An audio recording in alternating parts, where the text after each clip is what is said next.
Hello everyone and welcome back to Crypto News TV. In this quick video we will be going over a conversation that we had recently in the last 36 hours to 42 hours with David Peterson, the CEO of Arbitraging.co, the ARB token. After a recent video that we had released, people were saying that we should reach out to David directly and get his actual answers to certain questions that we have regarding the platform.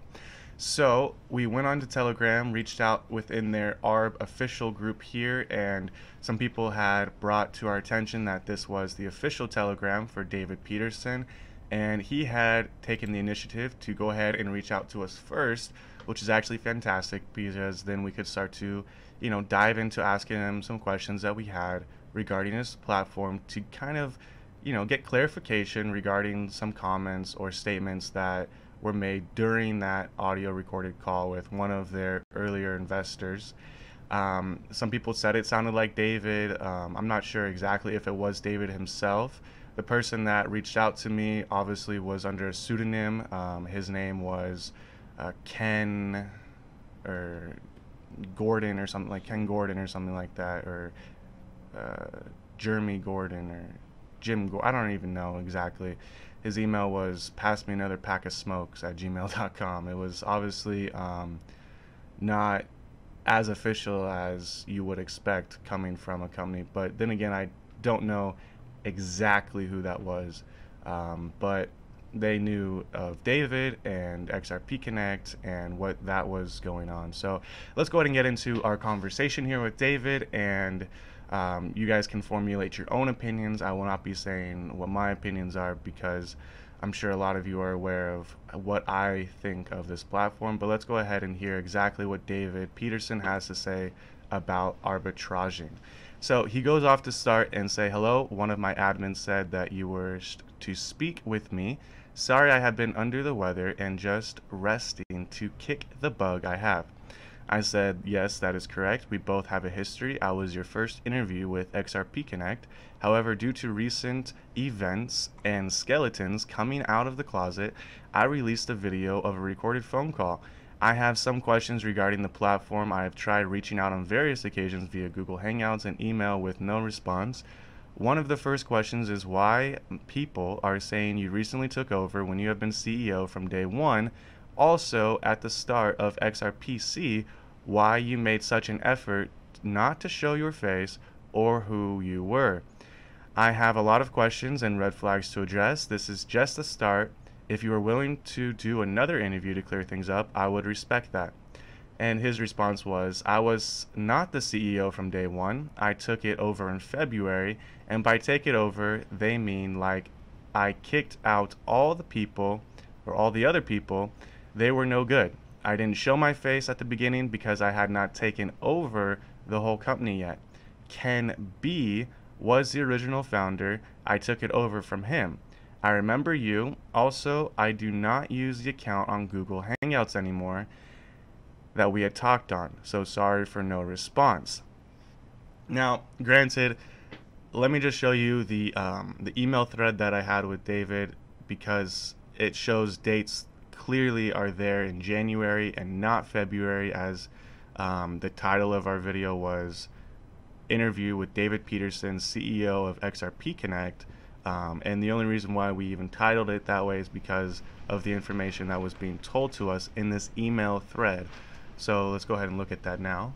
Okay, so we see here on January 9th, we have the email here from David Peterson, XRPC Connect, and I just want to let you guys understand that I'm only showing you guys this as facts because it was a fact that we were speaking in January, and he was the CEO and stuff like that. So right here, just wanted to touch base. How can we set up the Hangouts for the interview?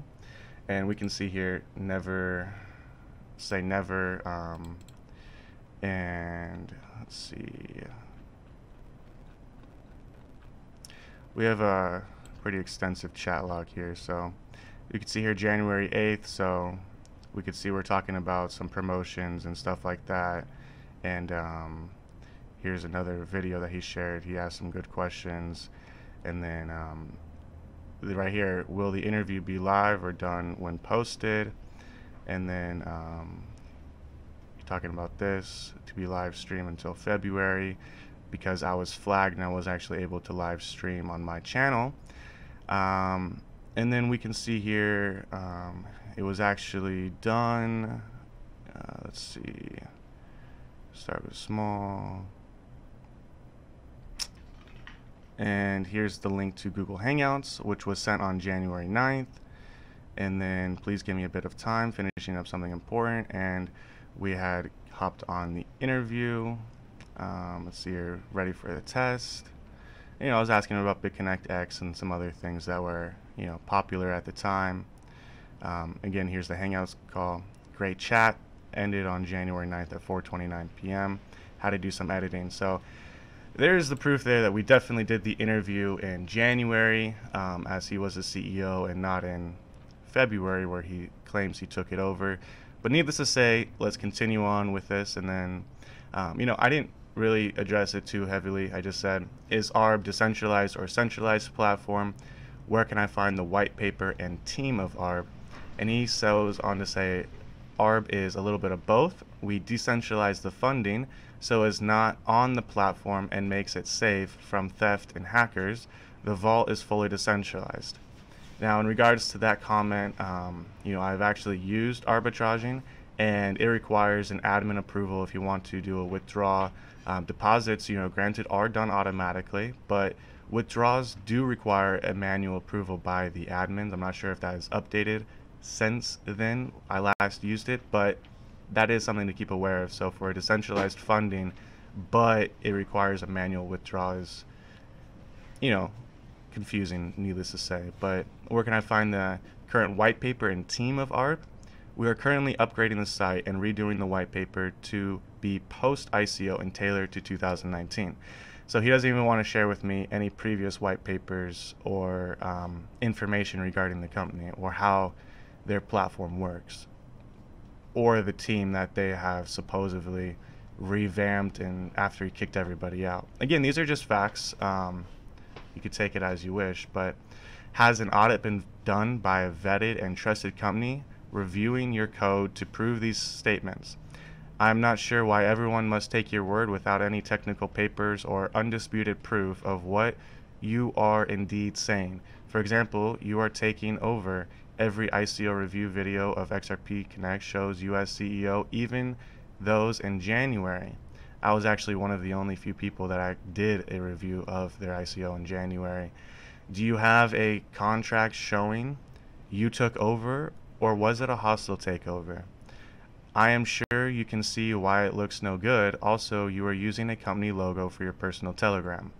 You know, that was actually something I did find kind of odd, because with every single CEO I've ever talked to, their personal telegrams will actually be like their name, whereas this one is just ARB Token and it's for David Peterson. And like I said, I mean, there is no face, so it's not even really his official personal telegram. Like, he bought a phone number just to create this account so that way it wouldn't be his own. So that's something, you know, I don't fully understand why that happened. But his response was, the setup is public. All deposits go into one cold storage wallet. Your accounts have a registered MU, and the system reads the deposits and credits your account. All funds are on Etherscan in a cold storage wallet that keeps the funds safe. They move there to withdraw contracts. All is public. So that's great that all is public, but he's never had the contract audited or vetted by an actual reviewing smart contract company. Again, it's just based on trust, and you have to believe that he will send you the funds from the contract if you put it in there.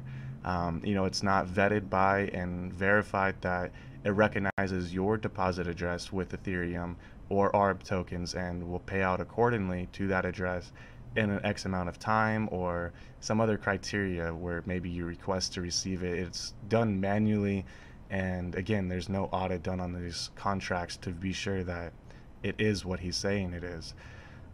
You know, he goes on to say that it was a hostile takeover. So if you guys know what a hostile takeover is, pretty much means that anybody at this point with a history of a hostile takeover in the company can actually be the owner of Arbitraging and take over David if they really wanted to. He goes on to say, I'm pretty sure the interview with you was my first one ever. I had not taken over at that point. And that may be true. He may not have taken over at that point, but he was still recognized as the CEO. Honestly, I never thought anything about using the logo as my Telegram. It's more for business purposes. All I do is work, man. I don't really do much else. Again, like I said, like it was probably a business phone number that he had bought and used and created a Telegram account separate from his personal, life and whatnot. And so continuing on here, I go to say, well, our interview was on January 9th, like I just showed you guys that based on the logs, and it was titled as Interview with CEO David Peterson of XRP Connect. At the same time, lending was how it was presented, and it really hurt my channel with everything going on with BitConnect, and the motto was XRP Connect by early investors of BitConnect. Over 10,000 people saw the interview. In my opinion, me removing the video helped you with the rebrand and reputation. Unfortunately. Regarding the wallets, this can still be verified by smart contract auditors. If the contract is not owned by me, I would not want to use it. And that will always be true because you never know exactly what's going on with the code unless it's been audited. And like I said, if it's not owned by me, I wouldn't want to use it unless it's been audited and proven to do what everyone says it's going to do. I do not understand why the setup of this project is to have users deposit their funds in your possession to do any arbitrage at all. Why don't users and members have the power to run and use the bots without giving them your or our funds? It would make more sense for users to download your bot program, connect to exchanges with their verified accounts to exchange. If not a scam, it is money laundering because you have exchange accounts that are limited by location, KYC, and more. If you are centralized and move money around for your members, that's money laundering, especially if you don't know who they are, which is why every exchange has a KYC. Also, I can only assume that you have a crypto license. Can you comment on the trading volume? For example, if someone had 10,000 ARB and sold it today, it would tank. There is only $30,000 USD trading volume with a project with $30+ million in it. No one wants to trade ARB. Are most of these tokens locked? If somebody wanted to visit your office and talk with just the arbitrage secretary, no one really important, just want to say hello to the secretary, what would be the address? And here are the responses from David. He said it would make more sense for users to download your bot program and connect to exchanges with their verified accounts to exchange. So he thinks that I have my own arbitraging trading bot, which is absurd. But okay, they do use our M-bot like this. It's just not downloadable yet. Okay, so is there plans now that I bring this up on how it could be potentially money laundering? And he doesn't reference the A-bot, so is A-bot considered money laundering since you're arbitraging it for people supposedly with your bot, or however that works? Again, I mean, there isn't really a technical white paper or things that you could read to really understand how or why it's legit. And he goes on to say, we are actually in process of moving our registered location. So I don't know if anyone's actually at his registered location because he doesn't say I can go visit the arbitraging secretary there. He also says we started in Singapore and have recently registered in BVI and are in the process of obtaining license there. So they don't have a crypto license and they've done everything that they've done so far. In my opinion, they don't have an actual physical address if he says they're moving and they're registered and yada, yada, yada. So I can't really look it up or Google Maps it. It doesn't even want to give me an address. And then, let's go into the volume here, where with volume, you may be looking at only external volume. Our main volume is internal. 10,000 ARB were not tanked. Our volume is 10x the external. So again, a lot of people obviously putting their Ethereum, unfortunately, and their other cryptocurrencies on the actual arbitraging platform, not buying ARB from other exchanges, at all. So, obviously that does make a little bit more sense. They have their own Ethereum that everyone is investing that they could pay out other people with from their internal exchange. Something to keep in mind. They do have control over these smart contracts that aren't audited, so nobody really can be sure if they're being paid out from what account. He says, I have met with many investors and influencers in person, some even at my house. That's great. You guys can watch some other videos regarding what they say about David. A lot of people will turn a blind eye and they'll read this information and think that it all makes sense. But in the end of the day, these are very canned responses and dodging every single question that I have, and he's not addressing them like a normal person would and telling me exactly the answer I'm looking for. It's just trying to dodge and reroute somewhere else to vaguely put it. He also just did many events at the World Crypto Conference in Vegas and won the token tank. That's fantastic. We've seen BitConnect go to plenty of different events and conferences. That's nothing special. That doesn't make it not a scam, unfortunately. He says, I am very much out there and our bot is live on our site for people to use. That's great. But again, that doesn't address anything that I'm asking. So I come on to continue to say, I do not have a bot program, LOL. But if you look around at different projects like crypto indexes, just as an example, you can look at any single project, even the Bitcoin white paper, Ethereum white paper, any white paper coin that's in the top 50, you will see, a setup to where users deposit into smart contracts that have been audited and proven to do what they say to do. They show technical analysis and white papers, diagrams of the process. And I ask him, do you have any reference at all over the last 10 months to show a technical overview of how your proclaimed platform works? So in regards to the MBOT being your most legit product, if users can actually see a history of or on their exchange account of deposits, withdrawals, and trades, also granted they have to trust you not to send funds to your wallet address when using the MBOT, but then again, trusting a bot to do withdrawals has never been recommended by anyone, only trades because of the risk. And yes, I get a lot of people want to meet you, that's fantastic, however, I care about people. You have dodged most of my questions and given pretty blunt statements. I told him I would provide a non-biased follow-up video based on our discussion. And he goes on to say, sorry, I've been answering in between calls. Let me address all of your PM again after I get some time to hopefully answer or to fully answer.